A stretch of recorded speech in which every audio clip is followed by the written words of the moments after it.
Welcome to video number 40. Number 40, can you believe it? Today, it's all about Venus. Second planet from the sun, as you know. And first off here, some vital statistics. Here we go. Pull out your handy dandy planet table and let's put in some numbers. Let's see.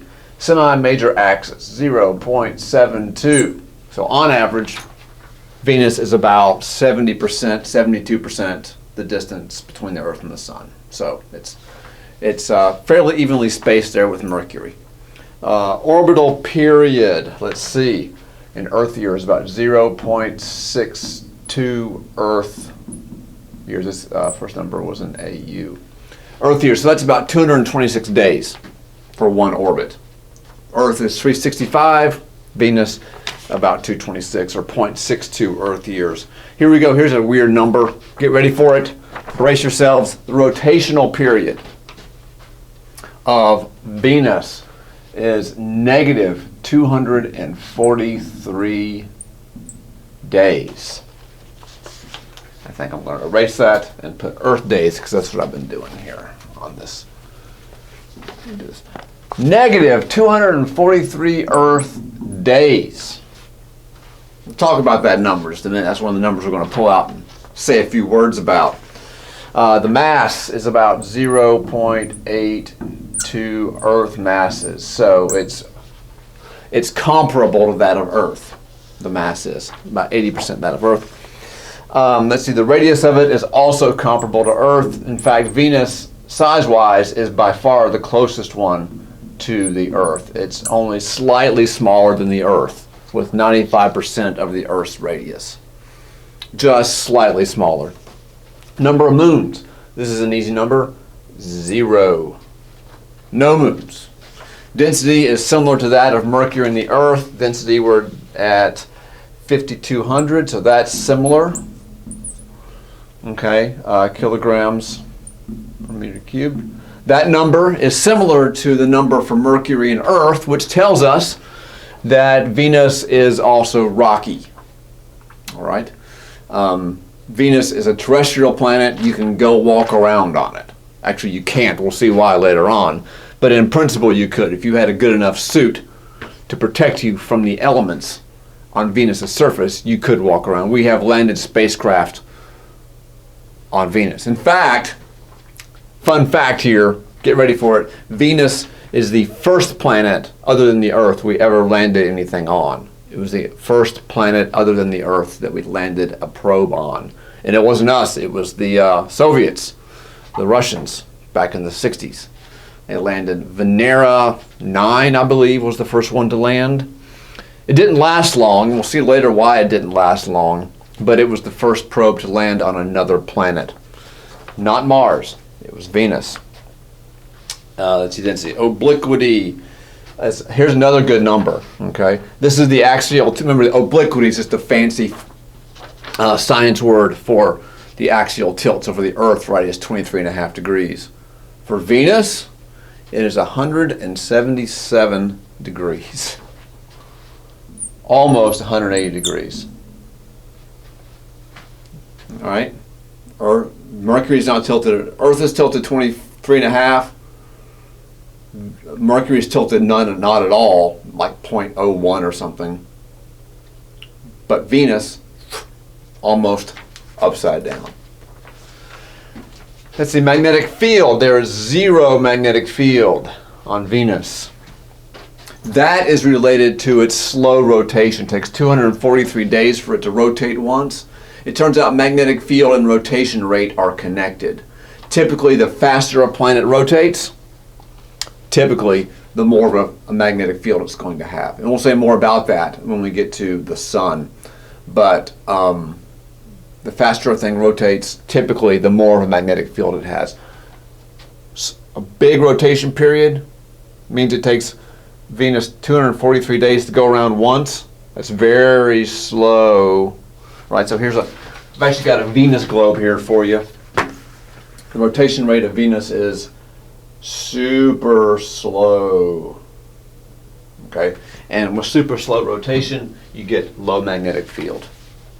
Eccentricity of Venus's orbit is also super low. It is 0.007. Venus's orbit is by far the most circular of all the planets. Okay. And finally, the surface temperature, get ready for it, 750 kelvins, which is about, I think, 860, is it 870? 870 degrees Fahrenheit. Check that out. The surface temperature of Venus, and that's an average. Okay, I'm messing up my zero here. That's an average. The average temperature on the surface of Venus is 870 degrees Fahrenheit. Weird. Okay, so we're going to pull a couple of numbers out of this and talk about it, but I do want to say a couple other things about Venus. One is that it's very bright. It's the third brightest object in the sky after the moon. Actually, I'm going to talk about the brightness, I think, 2 videos from now, because that kind of goes with what I want to say in that video. So I'll hold off on the brightness. What I want to do now is to pick out a couple of these numbers. These two first. The first 2 numbers I want to look at are this number and that number. They're both unusual. The rotation rate, rotation period, because it's got a negative sign. That's not a typo. That's not a righto.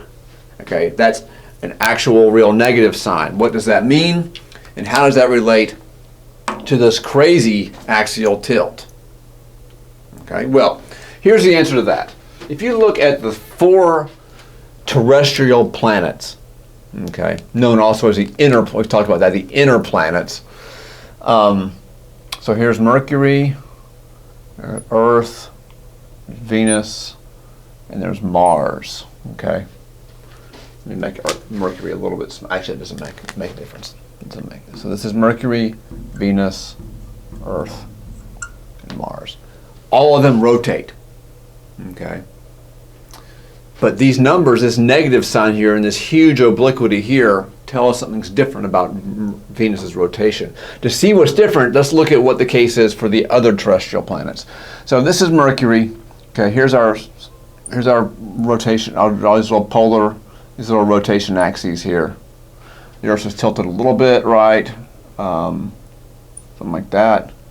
And Mars is tilted a little bit like that. Okay, so we have these rotation axes. All of these rotate. The way I've drawn them, looking at it from the top, they rotate counterclockwise. So like this. Earth rotates like this, right, west to east. Mars rotates same sense. So all of those rotate in a west to east sense. Well, in a counterclockwise sense, looking at it from the top. Venus rotates backwards relative to the other terrestrial planets, like this. Goes the other way. Okay. There's our little equators. Venus rotates the opposite direction. That's why the negative sign, because it rotates in a sense opposite to the rest of them. Okay. So if we get above the ecliptic and look down at the solar system, and look at Mercury, it rotates, it'll be rotating in a counterclockwise sense. If we look down at the Earth, counterclockwise sense. Look down at Mars, counterclockwise sense. But if we look at Venus, okay, it's going to be rotating in a clockwise sense. It rotates differently. And that's why the obliquity is so large, okay? That's why the obliquity is almost 180 degrees. North is defined, okay, as, well, put it this way. All planets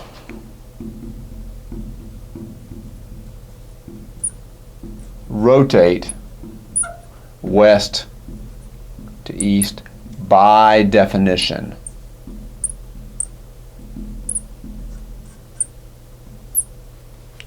All planets rotate from the west to the east by definition.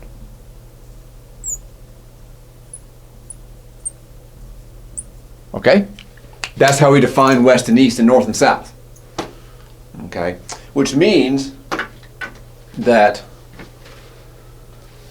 Mercury's north pole is up there, Earth's north pole is up there, Mars's north pole is up there, but Venus's north pole is down here. Okay, that's why we say that it's tilted almost 177 degrees. Now, this does not mean, okay, this is actually a Venus, as I said a moment ago, this is actually a Venus globe. Okay, it's got little Venus surface features on it, little names of Venus surface features on it. This does not mean that the Earth, that Venus was rotating in a normal sense like this, and then one day it got turned upside down. Okay, it didn't get, you know, turned up. Nobody came around and turned it upside down. But the inner solar system, actually the solar system itself, was quite a violent place 4 billion years ago, when the planets were being formed. There were lots of collisions. There's lots of evidence of lots of violence and collisions in the deep past in the solar system. And what it was believed happened is that Venus started off rotating the same as all the others, counterclockwise as seen from above, the ecliptic. It was struck, we don't know this is just the only theory that we have, it was struck by a passing eraser. Not really. It was struck by a passing object, because there were all kinds of rocks flying around all over the place. It was lots of collisions. It was rotating this way.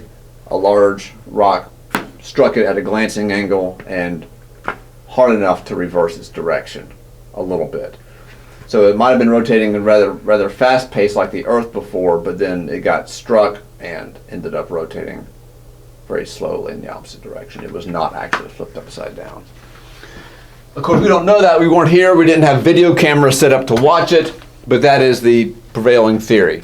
Again, this is a theme we'll come back to later on. The solar system in the past, about the time the planets were formed, and half a billion years after that, maybe even a billion years after that, was a very violent place. By violent, I mean there were lots of bodies running into each other all the time. It still happens today. We still see evidence. A comet struck Jupiter 20 years ago. Okay, bodies are still striking other bodies because of gravity. It was believed that a very big collision is what's responsible for making Venus's rotation so weird and making these two numbers so unusual. The negative sign in the rotation rate and the very large obliquity. Next up, next video, we're going to be looking at that number right there, because that is crazy.